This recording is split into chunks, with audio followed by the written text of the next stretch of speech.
Eyebrows Ashif Nallur ഇതല്ല സ്വന്തമല്ലേ phoenix file ഒരു nostalgia അനുഭവം.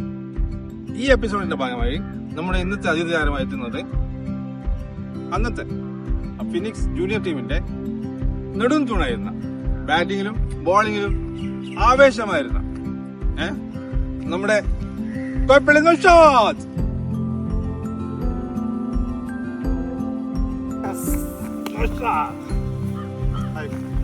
നമ്മുടെ അഭിമാനം ഫിനിക്സ് ടീമിന്റെ ജൂനിയർ ടീമിന്റെ അഭിമാനമായിരുന്ന നൗഷാദ് നൗഷാദ് അന്നത്തെ നൊസ്റ്റാൾജിയ അനുഭവം പങ്കുവെക്കുകയാണ്.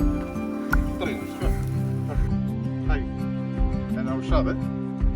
നേരത്തെ നമ്മളെ ആഷിഫ് ബ്രോ പറഞ്ഞ പോലെ ബുദ്ധിമുട്ടൊന്നുമല്ല, എന്നാലും എന്നാ കഴിയുന്ന പരമാവധി കളിച്ചിട്ടുണ്ട്. അതിന്റെ ഒരു അനുഭവം എന്ന് വെച്ചാൽ ആദ്യം മുനീറെല്ലാം പറഞ്ഞ പോലെ തന്നെ എന്താ പറയണ്ടത്, ഒരു നൊസ്റ്റാൾജിക് ഫീലിംഗ് ആണ്. ഇവിടെ വന്നിട്ട് കളിക്കുന്നതും കളിക്ക് മുമ്പ് നമ്മൾ കുറച്ച് ആൾക്കാരും കൂടി ഇരുന്നിട്ട് വട്ടം കൂടി ഇരുന്നിട്ട് നാട്ടു വർത്താനം പറയുന്നതും, അന്ന് മൊബൈൽ ഫോണൊന്നും ഇല്ലല്ലോ, അതിൻ്റെ ഒരു അനുഭവമായിരുന്നു. അതിപ്പം ആ സ്ഥലമാണ് ഇവിടെ ഇപ്പൊ ഈ കാണുന്നത് എനിക്ക് മനസ്സിലാകുന്നേ ഇല്ല. ഭയങ്കരമായിട്ട് ചേഞ്ച് ആയിട്ടുണ്ട്. പിന്നെ അതിന്റെ കൂടെ നമ്മൾ ടൂർണമെന്റ് വെച്ചിരുന്നു. ടൂർണമെന്റ് എന്ന് വെച്ചാൽ ഇവിടുത്തെ എവിടെ നിന്നൊക്കെയോ ആൾക്കാർ, വളരെ ദൂരെ നിന്നൊക്കെ ആൾക്കാർ വന്നിട്ടുണ്ട്.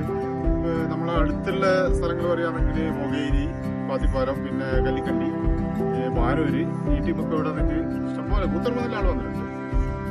ടൂർണമെന്റ് എല്ലാം കളിച്ച് വളരെ ഒരു രസമുള്ളൊരു അവസരമായിരുന്നു.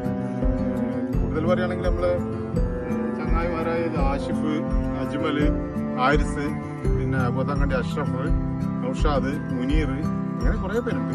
പിന്നെ അതിന്റെ അപ്പുറത്തുള്ള പ്രദീപൻ, സ്നേജി, ഇവിടുത്തെ പ്രദീപൻ, കുറെ ആൾക്കാരുണ്ട് നമ്മൾ കളിക്കാൻ. അതിപ്പം എന്താ പറയാ, അതൊരു കാലഘട്ടത്തെ പറ്റി ഓർമ്മിക്കുമ്പോൾ ഭയങ്കര ഒരു നൊസ്റ്റാൾജിക് ഫീലിംഗ് ആണ്. പ്രത്യേകിച്ച് ഈ സ്ഥലത്തെ കളിച്ച് അതേ സ്ഥലത്ത് വന്നിട്ട് ഇവിടുന്ന് ഇങ്ങനെ പറയുമ്പോൾ തീരെ മനസ്സിലാകുന്നത് ആകെ മാറിപ്പോയി, സ്ഥലങ്ങളൊക്കെ ആകെ മാറിപ്പോയി.